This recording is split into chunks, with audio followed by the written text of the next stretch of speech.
Hello दोस्तों, स्वागत है आपका विजन टेट के यूट्यूब चैनल पर। हम लोग आज एक नया टॉपिक पढ़ने वाले हैं जो है अब्राहम मैस्लो। और एग्ज़ाम के पॉइंट ऑफ व्यू से ये टॉपिक आपका काफ़ी इम्पॉर्टेंट होता है, क्योंकि जो अभी प्रीवियस ईयर के एग्ज़ाम हुए हैं उसमें अब्राहम मैस्लो से लगभग सेट में सवाल आए हैं, और कोई कुछ सेट ऐसा है जिसमें अब्राहम मैस्लो से दो दो सवाल पूछे गए हैं। तो ध्यान से पढ़ते हैं। अब्राहम मैस्लो का आवश्यकता का अनुक्रम का जो सिद्धांत है, इसको ध्यान से पढ़ते हैं हम लोग। और आप लोग अपने सामने इसके जो नोट्स है वो लेकर बैठिएगा, और जिनके पास नोट्स अवेलेबल नहीं है वो अपने एक पेन और कॉपी को लेके बैठे, ताकि ये सारा थ्योरी कंप्लीट होते होते आपके एक नोट्स बन जाए। और उस नोट्स को एग्ज़ाम के पॉइंट ऑफ व्यू से आप पढ़िएगा ध्यान से। इससे सवाल एग्ज़ाम में आपके लड़ने वाले हैं, ठीक है। तो शुरू करते हैं बिना टाइम गवाए हुए। ये आपके सामने फर्स्ट पेज है जिसमें लिखा गया अब्राहम मैस्लो का आवश्यकता का अनुक्रम जो सिद्धांत है, मैस्लोज हायरार्की ऑफ नीड्स। इसमें फर्स्ट पॉइंट दिया गया है आपका, इनका पूरा नाम अब्राहम हेराल्ड मैस्लो था। सेकंड आपको है, इन्हें फादर ऑफ ह्यूमनिस्टिक साइकोलॉजी भी कहते हैं। थर्ड पॉइंट है इसमें, एक अमेरिकी मनोवैज्ञानिक थे जो ब्रुकलिन में पैदा हुए। फोर्थ पॉइंट है इनका मानना था कि मानव अभिप्रेरणा इसी क्रम में गति करता है, ठीक है। फिफ्थ पॉइंट है इसका, प्रथम मनोवैज्ञानिक थे जिन्होंने आत्मसिद्धि सेल्फ एक्चुअलाइजेशन प्रत्यय का मतलब होता है कंसेप्ट, प्रत्यय का मतलब होता है कंसेप्ट का अध्ययन किया। और यहाँ पर जो पॉइंट है, पॉइंट नंबर यहाँ पर 6 होना चाहिए, लेकिन यहाँ पर पॉइंट बाय मिस्टेक आपको है ना मिस टाइपिंग हो गया।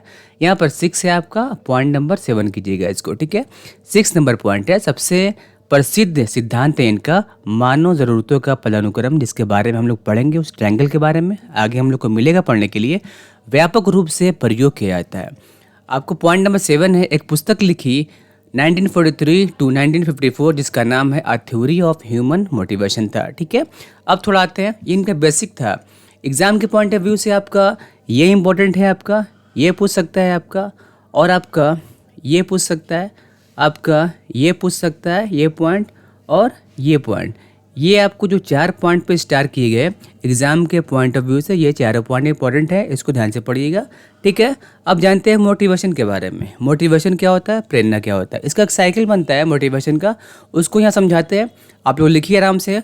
इस साइकिल से भी सवाल हो सकता है कि किस स्टेज पे कौन सा आपके अंदर बिहेव चेंज होता है। शुरू करते हैं इसको। देखिए, आपके अंदर कभी भी किसी भी चीज़ के लिए पहले नीड होता है। आपके अंदर कोई ज़रूरत हुई, वो ज़रूरत आपके अंदर पैदा होगी। ज़रूरत पैदा होने के बाद आप उस चीज़ को पाने के लिए आगे बढ़िएगा, ठीक है। आपका जो मन है अंदर का, जो आपका दिमाग है, आपको उस तरफ आगे बढ़ाएगा। जब आपका दिमाग, आपका मन उसको तरफ आगे बढ़ाएगा तो उसको हम लोग ड्राइव बोलेंगे, उस तरफ आगे बढ़ना, ठीक है। उसको हम लोग ड्राइव बोलेंगे। हम लोग का मन बोलेगा कि हाँ ये काम करना है हम लोग को। लेकिन आपका जब मन इस तरफ आगे बढ़ेगा, लेकिन जो आपको चीज़ें पानी है, जो आपको चीज़ें हासिल करनी है, अगर यहाँ पर नहीं मिल पाता है तो आपके अंदर एक अराउजल पैदा होगा, आपके अंदर एक बेचैनी पैदा होगी। अराउजल, एक बेचैनी पैदा होगी। और उसके बारे में सोचिएगा कि जो चीज़ है, जो गोल है आपका, उसे हम प्राप्त क्यों नहीं कर पा रहे हैं, या कैसे गोल प्राप्त करें, क्या हम करें कि जो हमारे नीड है वो पूरी हो जाए। यहाँ पर आपको काफ़ी बेचैनी, काफ़ी अंदर से होता है ना बेचैनी टाइप का, वो आपको यहाँ पर पैदा होगा अराउजल में, कि कैसे हम उस चीज़ को पालें, ठीक है। तो इस चीज़ को पाने के लिए यहाँ पर आप कदम उठाते हैं। जैसे हम सिंपल समझते हैं एग्ज़ाम के बारे में, यहाँ से लेते हैं। आपको सी टेट का एग्ज़ाम पास करना है, ठीक है। आपको ज़रूरत है जॉब का, कि हमें जॉब करनी है, तो आपके अंदर ज़रूरत हुई जॉब की, तो इस नीड में रखते हैं जॉब को। जॉब को पाने के लिए आपने बुक खरीदा, बुक से पढ़ रहे हैं, अरिहंत वगैरह की बुक खरीदी, या आर गुप्ता की बुक खरीदी, या आपको रूपमनी की बुक खरीदी, या कोई भी यूथ पब्लिकेशन की बुक खरीदी। बुक पढ़ने के बाद भी आपके अंदर सेटिस्फैक्शन, संतुष्टि आपके अंदर नहीं मिल पा रहा है कि इस बुक को हम पढ़ के उतने नंबर नहीं ला पाएंगे जितने नंबर हमको चाहिए। तो अब आपके अंदर बेचैनी पैदा होगी कि क्या करें, कैसे एग्ज़ाम पास करें। तो इसको हम लोग अराउजल बोलेंगे। यहाँ पर आप एकदम माइंड को कंसंट्रेट करके ऐसा स्टेप लेंगे, कोई कंटेंट, कोई यूट्यूब, कोई अच्छे टीचर से पढ़ेंगे और वहाँ पढ़ के लगता है आपको कि हाँ यहाँ पर जो हम पढ़ रहे हैं वो हमारे एग्ज़ाम के पॉइंट ऑफ व्यू से इम्पोर्टेंट है, एग्ज़ाम हम अब लग रहा है कि पढ़ के निकल जाएंगे। ठीक है, उसके बाद आप अपना एक रूटीन बनाते हैं, उसका रूटीन बनाते हैं कैसा, गोल सेंटर्ड बिहेवियर का। गोल सेंटर्ड आप बिहेवियर करते हैं यहाँ पे, बिहेवियर करते हैं यहाँ पर उस गोल को प्राप्त करने के लिए आप सारा काम करते हैं, रूटीन बनाते हैं, उठते हैं, टाइम से खाना खाते हैं, टाइम से सोते हैं और सही से पढ़ाई करते हैं। ठीक है, पढ़ाई करने के बाद एकदम कंसिस्ट होके अपना काम किया। काम करने के बाद 1 महीने, 1.5 महीने या 2 महीने आपने लगन से काम किया। लगन से काम करने के बाद जो आपका गोल था वो गोल आपको वहाँ पे प्राप्त हो गया। जो गोल था आपका, जो आपका अचीवमेंट था वहाँ पे आपको प्राप्त हो गया। अचीवमेंट प्राप्त होने के बाद जो अराउजल था आपका, जो बेचैनी थी, क्या करेगी वो आपका वहाँ से घट जाएगा। और अगर फिर से आपको ज़िंदगी में कोई भी नीड आया, ध्यान रखिएगा, कोई भी नीड आया तो आपका जो साइकिल है, ये वाला जो साइकिल है नीड का, ये आपका रिपीट होता करेगा। नीड आया, ड्राइव हुआ मन में, बेचैनी हुआ, अराउजल, उस गोल सेंटर्ड बिहेवियर को अपना काम करना शुरू किया, उसके बाद से गोल वहाँ प्राप्त कर लिया, उसके बाद से जो आपका वहाँ पे ज़रूरत था वहाँ पे वो ख़त्म हो गया, जो कि बेचैनी थी वहाँ पे आपका कम हो गई। फिर से कभी नीड हुआ, फिर से आपको ये साइकिल बार बार इसमें रिपीट करता रहेगा। ये आपका मोटिवेशन साइकिल था। ठीक है, आगे बढ़ते हैं। यहाँ पे मोटिवेशन जो प्रेरणा होती है वो आपकी 2 तरह की होती है। एक होती है आपको एक्सट्रिंसिक, इसको हम लोग बोलते हैं ब्राहा, इसको हम लोग बोलते हैं आंतरिक। ठीक है, हम ध्यान से बोल रहे हैं, आप लोग को लिखना है वहाँ पे अपना पेन। अगर वीडियो थोड़ा फास्ट चल रहा है तो उसको है ना थोड़ा प्रीवियस 10 सेकेंड, प्रीवियस 20 सेकेंड कीजिएगा वहाँ पे। वो वीडियो आपका मतलब वहाँ पे दोबारा सुनिएगा, उसको कोई दिक्कत नहीं है, लेकिन आपका सही से नोट्स बन जाए। नोट्स आपके एग्जाम में काफ़ी हेल्प करने वाले हैं। इसमें पहला, जैसे कोई बच्चा 1857 का विद्रोह पढ़ रहा है, किस लिए पढ़ रहा है कि उसके एग्ज़ाम में आने वाले हैं, वो इसलिए उसका विद्रोह पढ़ रहा है। या जो बच्चा एक चैप्टर है वाटर साइकिल पढ़ रहा है, किस वजह से पढ़ रहा है, क्योंकि उसके एग्ज़ाम में आने वाले हैं। तो ध्यान रखिएगा, एग्ज़ाम के लिए पढ़ रहा है तो वो कैसे एक्टिवेट है, ब्राहा से एक्सटेंसिक एक्टिवेट है, वो बाहर के लिए पढ़ रहा है। ठीक है, इस पॉइंट में आते हैं, सेम लेते हैं। बच्चा 1857 का विद्रोह पढ़ रहा है, किस लिए पढ़ रहा है, क्योंकि उसको नॉलेज होगा, रुचि लेकर पढ़ रहा है। ठीक है, वाटर साइकिल पढ़ रहा है, किस वजह से पढ़ रहा है, अपने नॉलेज के लिए पढ़ रहा है, रुचि लेके पढ़ रहा है। तो मतलब ये आंतरिक रूप से एक्टिवेट है, खुद से पढ़ रहा है। ठीक है, नॉलेज के लिए पढ़ रहा है। ये ब्राहा, एग्जाम के लिए पढ़ा उसके बाद से भूल गए, तो ये ब्राहा रूप से एक्टिवेट है, पढ़ रहा है। ठीक है, यहाँ पर लेते हैं अगला पॉइंट लेते हैं। इसमें आपको बच्चों को प्राइज़ वगैरह चाहिए, कभी उसको प्राइज़ दिया, कभी कोई गिफ्ट वगैरह दिया, तो उसके लिए वो एक्टिवेट रहेगा। वहाँ पे बाहर से कुछ मिल रहा है, वहाँ पे उसके लिए काम करेगा वो। ठीक है, उसको मतलब बाहर ही कुछ ना कुछ चाहिए, यहाँ पर कुछ नहीं चाहिए। यहाँ आपको सिर्फ उसको तारीफ़ करना है, वो तारीफ़ कीजिएगा, प्रशंसा कीजिएगा, बच्चा वहाँ पे आपको खुश रहेगा। उसको वहाँ पे कुछ नहीं चाहिए, आपके प्रशंसा ही से बच्चा एकदम खुश रहेगा और अपना एक्टिवेट रहेगा पढ़ने के लिए। ठीक है, थोड़ा सा मिस्टेक है, प्रशंसा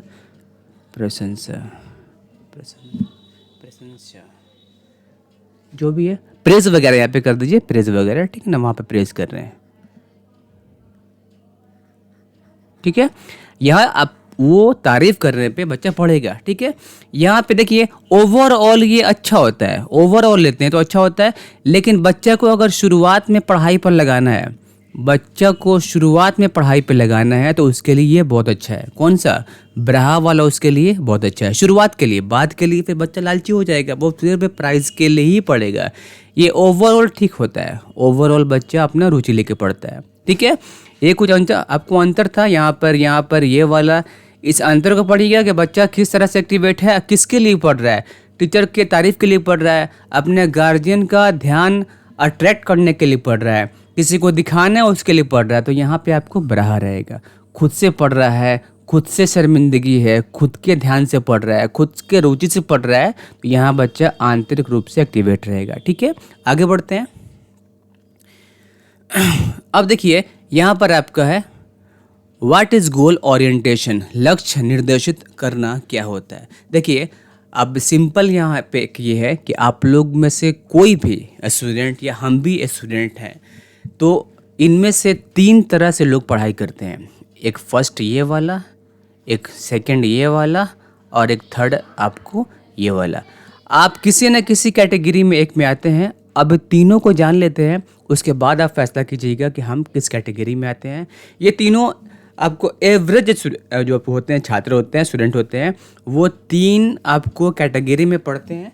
ठीक है ना, तो ध्यान से पढ़िएगा इसको। परफॉर्मेंस ओरिएंटेशन, प्रदर्शन अभिविन्यास। देखिए इसमें वो लोग आते हैं जो आपको सोचते हैं ना कि हम अच्छे नंबर से पास कर जाएं, हम ऐसा परफॉर्म करें कि हम अच्छे नंबर से पास कर पाएँ, पास कर जाएं। वो इसके लिए पढ़ते हैं। और क्या करते हैं कि जो काम की चीज़ें हैं, काम वाले पॉइंट हैं, उन्हें वो पढ़ लेंगे और जो बाकी चीज़ें रहेंगी उनको वो छोड़ देंगे। मतलब सिंपल सा कि एक अगर लेते हैं एग्जांपल दूध का, तो दूध से जो मक्खन था उसको निकाल लिया और जो नीचे का तो पार्ट था उसको छोड़ दिया। तो जो काम की चीज़ें रहेंगी उसको वो पढ़ लेंगे, बाकी को छोड़ देंगे, क्योंकि उनको एग्ज़ाम में अच्छा करना है। ठीक है, ये था परफॉर्मेंस ओरिएंटेशन, प्रदर्शन अभिविन्यास। सेकंड में आते हैं आपको मास्टरी ओरिएंटेशन। इसमें कौन लोग आते हैं? इसमें लोग रुचि से पढ़ते हैं, इसमें लोग नॉलेज से पढ़ते हैं, इसमें लोग नॉलेज के लिए पढ़ते हैं। वो ऐसा पढ़ते हैं कि सब कुछ जान ले। कोई भी बुक वगैरह जो पढ़ते हैं वो, तो उसमें कोई भी ऐसा सेगमेंट ना रहे, कोई भी ऐसा पार्ट ना रहे जो वो ना पढ़े, जिनके बारे में उनकी जानकारी ना हो, क्योंकि इनको विश्वास होता है कि ये पास तो कर जाएंगे आराम से, पास करने में इनको कोई दिक्कत नहीं होगा। आराम से मतलब पास कर जाएंगे अच्छे नंबर से। ये पढ़ते हैं नॉलेज के लिए, ज्ञान के लिए। ये चाहते हैं कि उसमें मास्टरी ले लें, ये चाहते हैं कि उनमें प्रवीणता, उस सब्जेक्ट में, उस चीज़ में जिसके बारे में पढ़ाई कर रहे हैं उनमें वो प्रवीणता हासिल करने। इसमें वैसे स्टूडेंट आते हैं, प्रवीणता वाली पढ़ाई करते हैं, मास्टरी वाली पढ़ाई करते हैं। परफॉर्मेंस अवॉइडेंस, प्रदर्शन परिहार। इसमें कौन लोग आते हैं? इसमें वो लोग आते हैं जो चाहते हैं कि हम भैया पास कर जाएं, हम बस पास कर जाएं। उसमें नंबर हम मान लीजिए टेट का लेते हैं, तो मान लीजिए वो चाहते हैं पास करने के लिए, तो जो बिलोंग करते हैं ओबीसी से, जो बिलोंग करते हैं जनरल से, कि मेरे इतने नंबर आए हम पास कर जाएं, मेरे इतने नंबर आ जाए, मेरे हम पास कर जाएं। कौन जा रहा टॉप करने के लिए? किसके नंबर 105 आ रहे, 108 रहे? हमको तो जो बॉर्डर है उसका, जो बॉर्डर दिया हुआ है 82 का, 90 का, वो हम पास कर जाएं, मेरे लिए बहुत है। तो इसमें वैसे स्टूडेंट आते हैं। तो आप लोग 3 लोग के बारे में जान लिए क्या क्या होता है। पहला होता है आपका परफॉर्मेंस ओरिएंटेशन, सेकंड होता है आपका मास्टरी ओरिएंटेशन, थर्ड होगा आपका परफॉर्मेंस अवॉइडेंस। अब तीनों में कैटेगरी आपको जानने के बाद आपको फैसला करते हैं कि हम किस कैटेगरी में आते हैं। उसके बाद आपका नेक्स्ट वाला है अचीवमेंट मोटिवेशन, उपलब्धि प्रेरणा। इसमें क्या होता है, कुछ पाने के लिए कंसिस्टेंसी, जो एकाग्रता आपका है वो ज़रूरी होता है। पर्सनल सेटिस्फैक्शन इससे जुड़ी हुई है। इसमें आत्मसंतुष्टि मिलता है लोग को पढ़ने से। अगर बच्चे को फेलियर भी मिलता है क्लास वगैरह में, तो फिर भी उनकी तारीफ़ करनी है ताकि वे मोटिवेट रहें। मतलब वो अंदर से डीमोटिवेट ना हो। मान लीजिए उनके कम नंबर एग्ज़ाम में आते हैं, उनके नंबर अच्छे नहीं आ पाए, तो आपको उनको इनकरेज करना है कि इस बार तुम्हारे कम नंबर आए, अगले बार तुमको और अच्छा करना है, तुमको और अच्छा नंबर लेके आना है। तो इस तरह से इसमें अचीवमेंट मोटिवेशन आता है कि उनको कुछ अच्छा प्राप्त करवाने के लिए आपको उनको तारीफ़ करनी है, उनको मोटिवेट करना है। ठीक है, इतना क्लियर है। आगे बढ़ते हैं। इसमें पेज नंबर 4 में आते हैं। आपके जो नोट्स है उसमें पेज नंबर 4 उसमें आते हैं। टॉप पर आते हैं पहला है आपका थ्योरीज पर्सपेक्टिव ऑफ मोटिवेशन, अभिप्रेरणा के दृष्टिकोण। इसमें क्या है आपका, आप लोग अपने पास पेन कॉपी रखिएगा, उसमें लिखते रहिएगा, ठीक है। थ्योरीज ऑफ मोटिवेशन क्या बोलता है, पहला है आपका बिहेवियरल पर्सपेक्ट, ठीक है, व्यवहारिक दृष्टिकोण। जो आपको पढ़े हैं आप लोग इसके बारे में, पाउलो के बारे में, स्किनर के बारे में, तो इनकी थ्योरी बोलती है कि ज़्यादातर जो आपको है ना साइकोलॉजिस्ट हैं, ये बिहेवियरिस्ट हैं, ये आपको व्यवहारवादी हैं, इन लोग बोलते हैं कि पुरस्कार व दंड से भी बच्चा सीखता है, लेकिन रिवॉर्ड व पनिशमेंट एक्सटर्नल मोटिवेशन बढ़ेगा। सॉरी। इनका बोलना है कि जो बच्चा है वो प्राइज से और बच्चा जो है पनिशमेंट से, दोनों से सीखता है। लेकिन इन लोग में क्या दिक्कत है कि ये एक्सट्रिंसिक होते हैं, ये ब्राहा होते हैं, ये ब्राहा होते हैं, ये ब्राहा होते हैं, ये कुछ पल के लिए होते हैं। जैसे प्राइज़ दिया गया, प्राइज़ दिया गया, जब तक प्राइज़ का कैसे हम लोग को प्राइज़ मिलता है, तो जब तक प्राइज़ का असर रहता है तो बच्चा पढ़ेगा।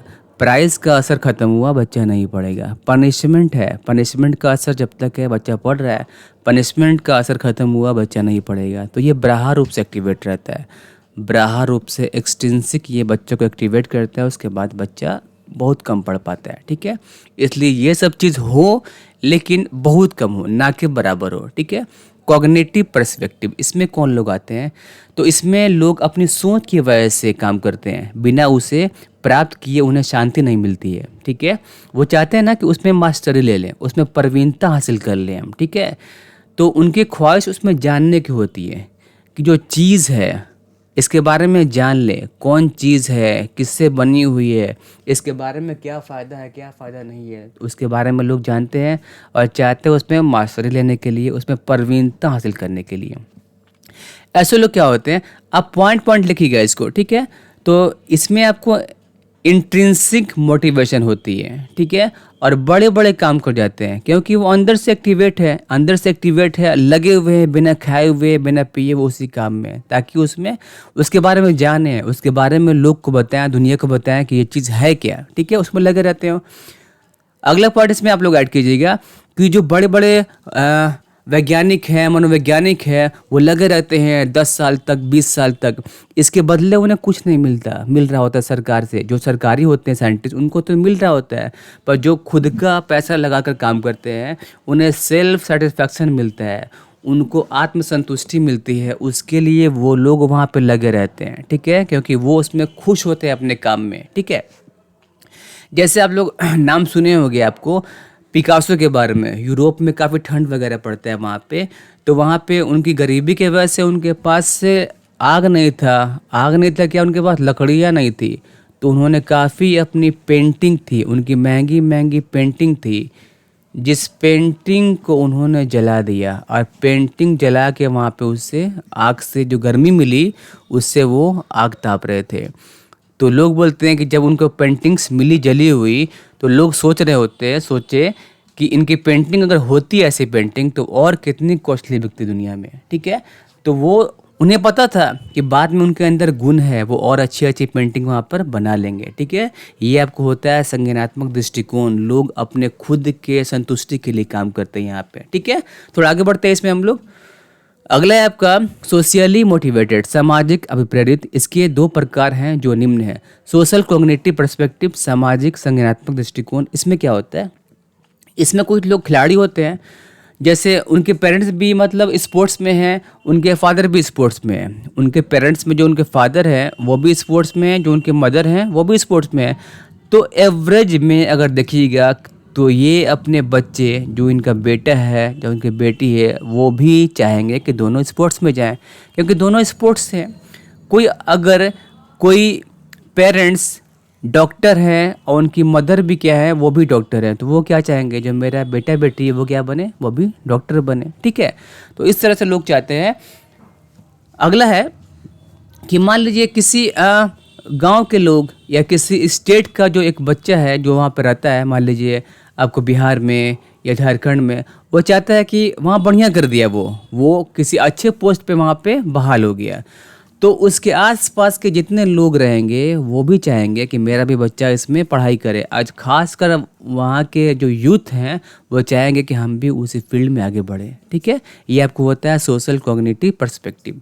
अगला पढ़ते हैं सोशल कल्चरल पर्सपेक्टिव, सामाजिक सांस्कृतिक दृष्टिकोण। इसमें क्या होता है कि इसमें आपका होता है कि अकेले लोग है ना, अकेले कोई काम नहीं करना चाहते हैं, वो चाहते हैं कोई भी काम करें तो मेरा कोई साथ मिले किसी का। जैसे आपको मान लीजिए आपके जो घर है, घर से आपको 3 किलोमीटर आपका कोई कोचिंग है, कुछ है आपका वहाँ पे, घर से कितना किलोमीटर है, आपको 3 किलोमीटर पर दूर है। आप चाहते हैं कि हम कोचिंग अकेले ना जाएं, मेरे साथ में कोई वहाँ पे जाए, मेरे कोई दोस्त साथ में हो ले, कोई एक दोस्त मिल जाए, 2 दोस्त मिल जाए, अगर साथ में जाएंगे तो पढ़ने में अच्छा लगेगा। तो ये किसी का साथ चाहते हैं। एवरेज आपको देखा होगा मूवी वगैरह में है, कोई सर्कस वगैरह है, मूवी लगा हुआ है, सर्कस लगा हुआ है, तो लोग चाहते हैं कि ग्रुप बना के जाएं, 2 3 4 लोग अगर होंगे तो वहाँ देखने में और मज़ा आएगा। तो यहाँ पर लोग साथ चाहते हैं दूसरे का। ठीक है, ये आपको है सोशल कल्चरल पर्सपेक्टिव। आगे आते हैं, सिद्धांत को निम्नलिखित नामों से भी जाना जाता है। पहला है आपका है पदानुक्रमित आवश्यकता का सिद्धांत। यहाँ पर 5 नाम दिए हुआ है, 5 नाम में से कोई भी पूछ सकता है। पांचों नाम थोड़ा आपको ध्यान में रखने होंगे, क्योंकि पांचों नाम में से कभी कभी 2 नंबर, कभी 3 नंबर, कभी 4 नंबर या कभी 5 नंबर वाला नाम आपको पूछ देता है। ठीक है, पहला है आपका पदानुक्रमित आवश्यकता का सिद्धांत, सेकंड है आपका मांग आपूर्ति आवश्यकता का सिद्धांत, थर्ड है आपका नाभिकीय आवश्यकता का सिद्धांत, उसके बाद फोर्थ है आपका स्वार्थीकरण आवश्यकता का सिद्धांत, फिफ्थ है आपका मानवतावादी आवश्यकता का सिद्धांत। अब्राहम मैस्लो ने सिद्धांत को दिया, इसमें एक शब्द है अनुक्रम, मतलब हायरार्की, जिसका शाब्दिक अर्थ होता है जिसमें हम नीचे के लेवल से ऊपर की तरफ बढ़ते हैं। जैसे जैसे आप नीचे के लेवल को प्राप्त करते जाते हैं, ऊपर की ओर आप बढ़ते हैं। सिंपल समझते हैं, एक ट्रायंगल है, ट्रायंगल पे आते हैं हम लोग। ठीक है, एक ट्रायंगल है, यहाँ पे एक ट्रायंगल लेते हैं आपका, सिंपल इस तरह से आप लोग उसको ध्यान से नोट कीजिएगा। एक ट्रायंगल को लेते हैं, थोड़ा सा है ना, थोड़ा सा रफ बन गया। ये फर्स्ट आप लोग है ना यहाँ बढ़ते हैं नीचे से, ये आपका फर्स्ट रहेगा, ये आपका सेकंड रहेगा, ये आपका थर्ड रहेगा, ये आपका फोर्थ रहेगा, ये आपका फिफ्थ रहेगा। ठीक है, इस तरह बढ़ते हैं। इसमें पहला आपका शारीरिक ज़रूरत, फिजियोलॉजिकल नीड। इसमें हमारी बेसिक ज़रूरतें होती हैं, जैसे रोटी, कपड़ा, मकान, जिसके बिना हमारी ज़िंदगी बसर नहीं हो सकती है। ज़िंदगी में आगे बढ़ने के लिए हर किसी को इसकी ज़रूरत पड़ती है। फर्स्ट में क्या है आपका, फर्स्ट में आपका रोटी है, कपड़ा है और आपको मकान है। इसकी ज़रूरत आपको हर इंसान को होती है, बिना इसके इंसान आगे नहीं बढ़ सकता है। खाना है उसको, और उसको कपड़ा पहनना है, उसको मकान में रहना है अपने सेफ्टी के लिए, जहाँ पर सेफ रहे, जहाँ पर बचा रहे पानी से, अब जो भी है बरसात से, गर्मी से, ठंडा से। ठीक है, तो ये उसका बेसिक नीड है, फर्स्ट वाला। सेकंड क्या है आपका सुरक्षा ज़रूरत, सेफ्टी नीड्स। इस स्तर पर हम पहली लेवल से आगे बढ़ते हैं, यहाँ हम सुरक्षा ढूंढते हैं, हम यह सुरक्षा पाना चाहते हैं। यहाँ सुरक्षा नहीं मिलती, लोग वहाँ नहीं जाना चाहते। आप ध्यान दिए होंगे बच्चे लोग को जो स्कूल जाते हैं, तो कोई बच्चा वगैरह वहाँ पे जो एक क्लास है, वहाँ बड़ा बच्चा है तो उसको पीट रहा है, उसको धमकी दे रहा है। क्लास में बच्चे होते हैं तो एक ही क्लास में बच्चे होते हैं अलग उम्र के। जैसे मान लीजिए क्लास 4th है तो उसमें बच्चा आपको 7 साल का भी है, उसमें बच्चा आपको 8 साल का भी है, उसमें बच्चा आपको 5 साल का भी है, ऐसा होता है। ठीक है, तो वहाँ कोई बच्चा वहाँ किसी बच्चे को मार रहा है तो वहाँ पे वो सेफ्टी महसूस नहीं कर रहा है, तो वहाँ से निकलना चाहेगा, रो के गा के बच्चा स्कूल नहीं जाएगा। ठीक है, कुछ भी बहाना बना देगा वहाँ पे, वहाँ स्कूल नहीं जाएगा। तो ये 2 नंबर में कि लोग वहाँ पे सेफ्टी चाहते हैं। थर्ड नंबर में संबंध की ज़रूरत, रिलेशनशिप नीड। इस स्तर पर लोग चाहते हैं कि उन्हें अहमियत मिले, वो अकेला महसूस ना करें, इस वजह से ग्रुप गतिविधि बनाया गया, जैसे उड़ीसा की घटना जो भी है सरल लेते हैं। 3 नंबर में आपका, अब जब बच्चा स्कूल में उसका मन लग गया तो क्या चाहता है, बच्चा चाहेगा मतलब मेरा ग्रुप बन जाए, हम साथ में खेलें पढ़ें।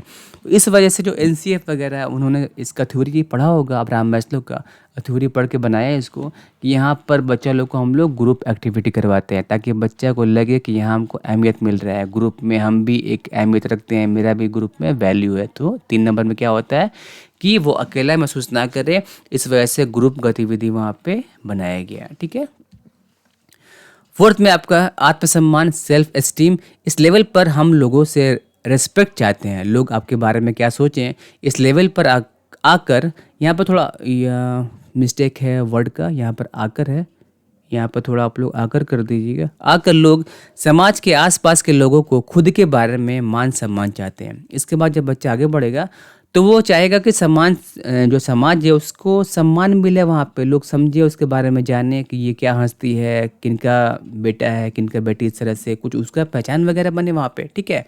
उसके बाद हाँ, एक बात ध्यान से पढ़िएगा आप लोग, इस 4 पॉइंट्स को अब्राहम मैस्लो ने कमी ज़रूरत, डिफिशियंसी नीड्स कहा। इस 4 पॉइंट्स को, जो ये 4 पॉइंट है, ध्यान रखिएगा, अगर ये 4 पॉइंट किसी का पूरा नहीं होगा तो वो नीचे की तरफ बढ़ेगा, वो नीचे की तरफ बढ़ेगा।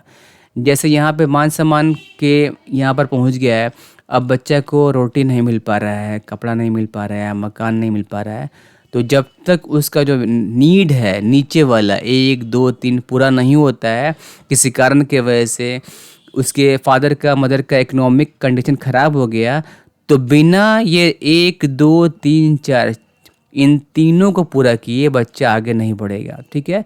तो इसको बोला गया है कि अगर नीचे में 1 2 3 कहीं भी कमी होती है तो वहाँ से वो लोग बैक गियर लगा देते हैं, वहाँ से लोग नीचे पढ़ते हैं कि पहले मेरा नीचे की कमी पूरी हो, ठीक है। इस तरह से आगे बढ़ते हैं।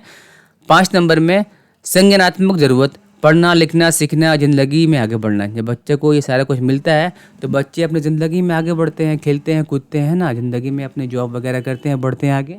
उसके बाद बढ़ते हैं आप लोग कला ज़रूरत, एस्थेटिक नीड्स। अब जब लोग यहाँ पहुँच गए हैं तो लोग के अंदर कला आता है कि कुछ लोग है ना, कुछ लोग गाड़ी वगैरह इकट्ठा करते हैं, उनके पास 8 गाड़ी है, 10 गाड़ी है। कुछ लोग घड़ी इकट्ठा करते हैं, उनके पास 5 घड़ी है, 10 घड़ी है, 8 घड़ी है। कुछ लोग है ना बाइक के शौकीन रहते हैं, उनके पास 5-6 बाइक है, हर कंपनी के बाइक है उनके पास। कुछ लोग बैट वगैरह खरीदते हैं, उनके पास 8-10 बैट है, तो वो एक चीज़ इकट्ठा करते हैं। कुछ लोग टिकट इकट्ठा करते हैं, उनको शौक़ होता है। कुछ लोग पैसे इकट्ठा करते हैं, उनके पास पहले के काफ़ी पैसे रहेंगे, उनको पुराने 10 पैसे 20 पैसे रहेंगे, तो उनको शौक़ होता है इस स्टेज पे। उसके बाद 7 पे क्या आता है, इस लेवल पर लगता है कि सब कुछ मिल गया, इस स्तर पर लोग दूसरे लोग के लिए कुछ करना चाहते हैं। अब जब उनको ज़िंदगी में सब कुछ मिल गया, उसके बाद जब लोग यहाँ पर रहते हैं तो वो चाहते हैं कि अब लोग का भला करें। अब कुछ लोग के लिए यहाँ पे NGO खोल दिया, जो लोग ज़रूरतमंद हैं उनको हेल्प कर रहे हैं, उनके लिए कुछ हेल्थ कैंप चल रहा है, उन लोग के लिए एम्बुलेंस चलवा रहे हैं। तो यहाँ पर लोग है ना किसी दूसरे का भला करना चाहते हैं लास्ट वाले में, ठीक है। तो ये आपका 7 इसका साइकिल था। ध्यान रखिएगा, आप लोगों को ऊपर से नहीं आना है, आप लोग को यहाँ से बढ़ना है। 1 नंबर है, 2 नंबर है, 3 नंबर है, 4 नंबर है, 5 नंबर है, 6 नंबर, 7 नंबर है, ठीक है। ये क्लियर है आप लोग का। आगे बढ़ते हैं। इसको आप लोग नोट करते रहिएगा ध्यान से, जिस तरह बताया जा रहा है उसके अकॉर्डिंग आप लोग को नोट करना है इसको, ठीक है। इमोशंस क्या होते हैं, थोड़ा पढ़ते हैं हम लोग इमोशंस के बारे में, ठीक है। जैसे फियर होता है, डर है, हैप्पीनेस है, खुशी है, एंगर है, गुस्सा है, जो भी इमोशन होते हैं, ठीक है। ये सारे आपके इमोशन होते हैं। उसके बाद जो इमोशन है इनको समझना बहुत मुश्किल है, क्योंकि आपको जो इंसान जिस तरह बड़ा होता है, इंसान का एज है 2 साल का है, फिर 4 साल का है, फिर 5 साल का है, फिर 10 साल का है, 15 साल का है, तो इंसान का जो इमोशन है वो हर साल हर अवस्था में चेंज होता है उसका, ठीक है।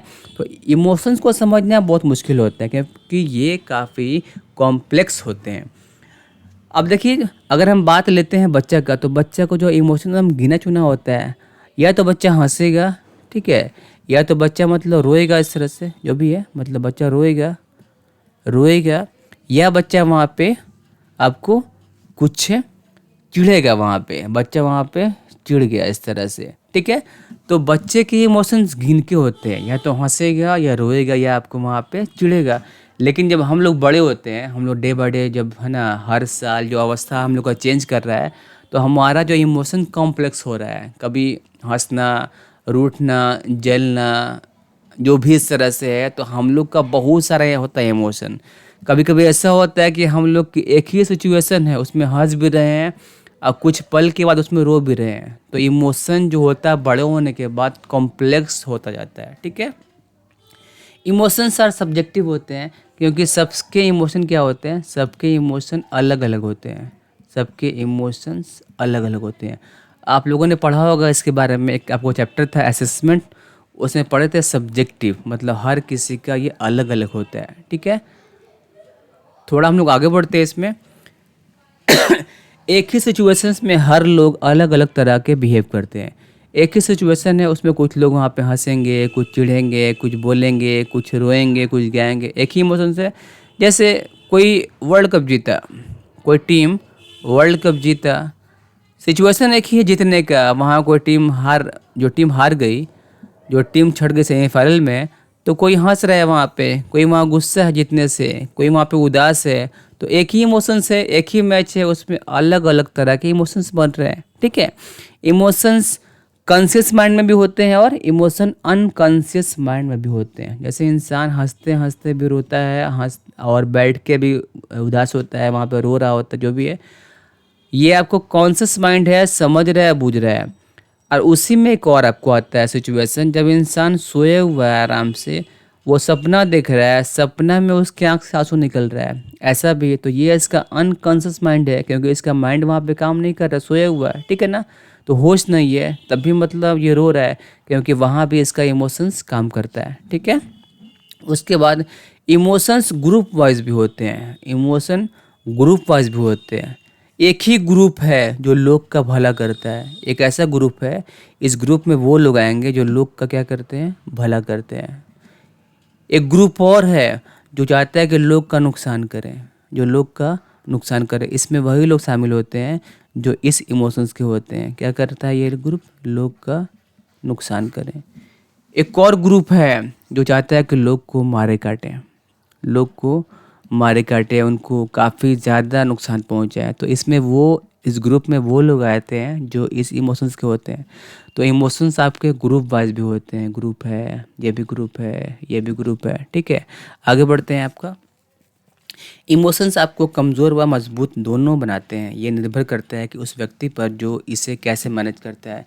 इमोशंस है, कोई आपको चिढ़ा रहा है, कोई आपको गर्म कर रहा है, तो उसके चिढ़ने पे आप चिढ़ रहे हैं, आप गर्म हो रहे हैं, तो वो आपके इमोशंस के साथ खेल रहा है। आप बहुत सेंसिटिव है, किसी पर बहुत इजी यकीन कर लेते हैं, ट्रस्ट कर लेते हैं, तो आपके इमोशंस का कोई फ़ायदा उठा रहा है। तो अपने इस इमोशंस को इतना स्ट्रॉन्ग कीजिए कि कोई भी आपसे उतना फ़ायदा ना उठा पाए। ठीक है, और आगे है, बिना पूछे कुछ आप पे काम कर दिए, और जिसको इमोशनली वीक बोलते हैं। अब आप मार्केट गए घूमने के लिए, आप मार्केट गए घूमने के लिए, वहाँ पे 30,000 का मोबाइल पसंद आ गया आपको, देखने में आपके गए थे मोबाइल दिलवाने अपने दोस्त को, आपको अच्छा लग गया, बिना कुछ सोचा, बिना कुछ समझे मोबाइल ख़रीद लिए, मोबाइल वहाँ पे आप परचेस कर लिए।